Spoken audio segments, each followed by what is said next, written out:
नमस्ते दोस्तों, मेरा नाम वेंकटेश मुर्की है और मेरे चैनल पर आपका स्वागत है। दोस्तों, क्या आपने कभी बांग्लादेश की प्रधानमंत्री शेख हसीना के बारे में सुना है?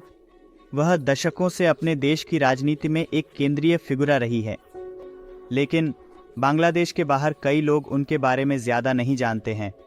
खैर, शेख हसीना का जन्म 28 सितंबर 1947 को तुगीपारा, पूर्व पाकिस्तान में हुआ था। अब बांग्लादेश में वह एक प्रमुख राजनीतिक परिवार से आती हैं। उनके पिता शेख मुजीबुर रहमान बांग्लादेश के पहले राष्ट्रपति थे।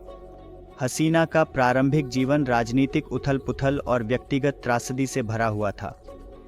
1975 में उनके पिता और उनके अधिकांश परिवार के सदस्य एक सैन्य दल में हत्या कर दिए गए। हसीना और उनकी बहन उस समय विदेश में थीं, जिससे उनकी जान बच गई। इस घटना का शेख हसीना पर गहरा प्रभाव पड़ा और इसने उनके राजनीतिक करियर को आकार दिया। निर्वासन के वर्षों के बाद शेख हसीना बांग्लादेश लौट आईं। 1981 में वह अपने पिता की राजनीतिक पार्टी आवामी लीग की अध्यक्ष बनी। प्रधानमंत्री बनने की उनकी यात्रा सरल नहीं थी। उन्होंने कई चुनौतियों का सामना किया, जिसमें गिरफ्तारी और हत्या के प्रयास शामिल थे। 1986 में शेख हसीना आखिरकार पहली बार प्रधानमंत्री बनी। उन्होंने 2001 तक सेवा की, जब उनकी पार्टी चुनाव हार गई। हसीना 2009 में सत्ता में वापस आईं और तब से प्रधानमंत्री के पद पर बनी हुई हैं। उनके नेतृत्व में बांग्लादेश ने महत्वपूर्ण आर्थिक विकास देखा है। देश का जीडीपी बढ़ा है और गरीबी दर में कमी आई है। हसीना को रोहिंग्या शरणार्थी संकट के प्रबंधन के लिए भी सराहा गया है। बांग्लादेश ने म्यांमार में उत्पीड़न से भाग रहे सैकड़ों हजारों रोहिंग्या शरणार्थियों को आश्रय दिया है। हालांकि शेख हसीना का शासन विवादों से रहित नहीं रहा है। आलोचक उन पर बढ़ती तानाशाही का आरोप लगाते हैं। ब्रिटिश स्वतंत्रता और विपक्ष के दमन के बारे में चिंताएं उठी हैं। समझदार मानवाधिकार संगठनों ने शेख हसीना या उनकी सरकार की न्याय से बाहर हत्या के लिए आलोचना की है। 2018 का चुनाव, जिसमें हसीना की पार्टी ने भूमि पक्ष पर अधिकार किया। ठीक है, हसीना की विदेश नीति भी बहस का विषय रही है। उन्होंने भारत के साथ निकट संबंध बनाए रखा है, जिसे कुछ लोग क्षेत्रीय स्थिरता के लिए लाभकारी मानते हैं। अन्य लोग तर्क करते हैं कि यह संबंध बांग्लादेशियों की स्वतंत्रता की कीमत पर आता है। उनकी सरकार के चीन के साथ संबंधों की भी जांच की गई है। बांग्लादेश ने महत्वपूर्ण चीनी निवेश प्राप्त किया है, लेकिन कुछ लोग दीर्घकालिक प्रभावों को लेकर चिंतित हैं। शेख हसीना का व्यक्तिगत जीवन विजय और त्रासदी दोनों से चिह्नित रहा है। उनका बेटा सजीब वाजिद को उनके आईसीटी मामलों का सलाहकार नियुक्त किया गया है। अपने परिवार के सदस्यों की हत्या के बावजूद शेख हसीना ने अपने राजनीतिक करियर में लचीलापन दिखाया है। शेख हसीना की विरासत जटिल है और अभी भी विकसित हो रही है। उन्हें बांग्लादेश के आर्थिक परिवर्तन में महत्वपूर्ण योगदान देने का श्रेय दिया जाता है। देश को पहले एक बास्केट केस के रूप में जाना जाता था। अब यह दक्षिण एशिया में एक उभरते आर्थिक सितारे के रूप में उभरा है। हालांकि उनके शासन के तहत लोकतंत्र और मानवाधिकारों के बारे में सवाल बने हुए हैं। उनके समर्थक उन्हें एक मजबूत नेता के रूप में देखते हैं, जो बांग्लादेश को प्रगति की ओर मार्गदर्शन कर रही है। उनके आलोचकों का तर्क है कि यह प्रगति लोकतांत्रिक स्वतंत्रताओं की कीमत पर आती है। अब हम बांग्लादेश के गंभीर राजनीतिक संकट पर चर्चा करते हैं। देश व्यापक विरोध और हिंसा का सामना कर रहा है। ये घटनाएं 7 जनवरी 2024 को होने वाले आगामी आम चुनाव से जुड़ी हुई हैं। शासन पार्टी आवामी लीग का नेतृत्व प्रधानमंत्री शेख हसीना कर रही हैं। वह 2009 से सत्ता में हैं, जिससे वह बांग्लादेश के इतिहास में सबसे लंबे समय तक सेवा देने वाली नेताओं में से एक बन गई हैं।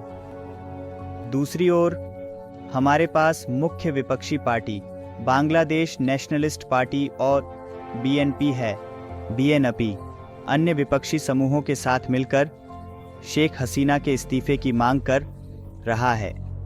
वे उसे इस्तीफा देने के लिए क्यों बुला रहे हैं? वे आगामी चुनावों की देखरेख के लिए एक तटस्थ देखरेख सरकार चाहते हैं। विपक्ष को डर है कि शेख हसीना के नेतृत्व में चुनाव स्वतंत्र और निष्पक्ष नहीं होंगे। यह मांग पिछले चुनावों और वोटों में धांधली के आरोपों के बारे में चिंताओं से उत्पन्न होती है। अब चलिए प्रदर्शनों के बारे में बात करते हैं। ये अक्टूबर के अंत में शुरू हुए और तब से तेजी से बढ़ गए हैं। बीएनपी और इसके सहयोगियों ने देशव्यापी हड़ताल और अवरोधों का आयोजन किया है। इन कार्रवाइयों ने देश के परिवहन और अर्थव्यवस्था के अधिकांश हिस्से को प्रभावी रूप से लकवाग्रस्त कर दिया है। लेकिन यहाँ पर स्थिति चिंताजनक हो जाती है।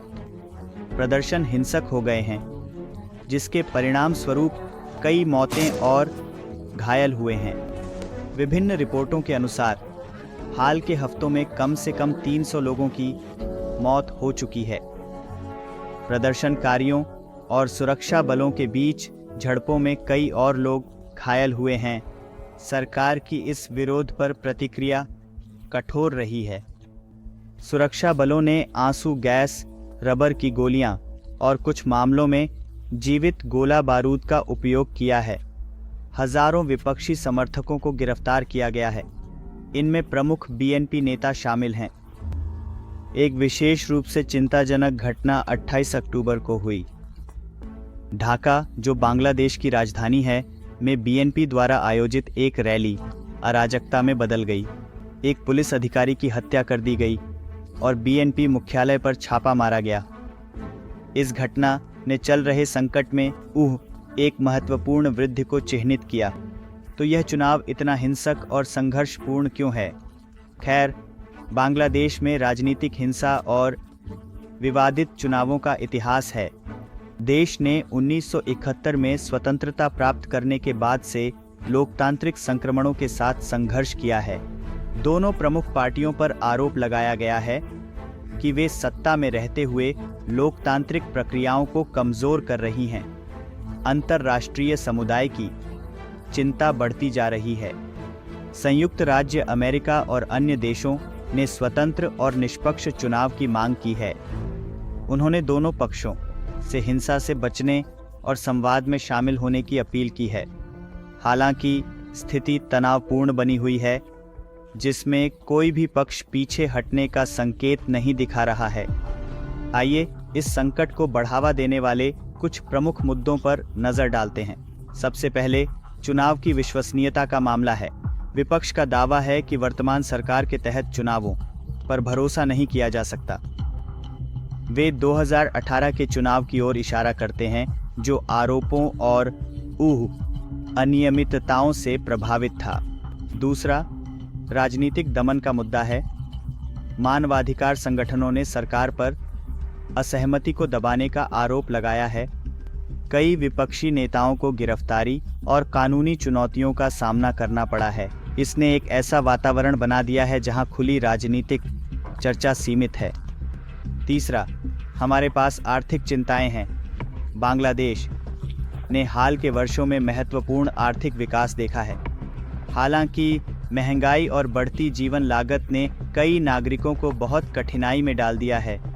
यह आर्थिक दबाव राजनीतिक आग में घी डालने का काम कर रहा है। चौथा, सेना की एक भूमिका है। बांग्लादेश में राजनीति में सैन्य हस्तक्षेप का इतिहास है, जबकि सेना इस वर्तमान संकट से बाहर रही है। लेकिन इसकी संभावित भागीदारी कई लोगों को चिंतित करती है। तो अगला क्या होने की संभावना है? स्थिति तरल और अप्रत्याशित बनी हुई है। यदि चुनाव 7 जनवरी को योजना के अनुसार होते हैं, तो इसे विपक्ष द्वारा बहिष्कृत किया जा सकता है। यह आगे की अशांति का कारण बन सकता है और राजनीतिक संकट को और गहरा कर सकता है। विवाद को सुलझाने के लिए अंतर्राष्ट्रीय मध्यस्थता की मांग की जा रही है। हालांकि सरकार ने अब तक इस सुझाव को अस्वीकार कर दिया है।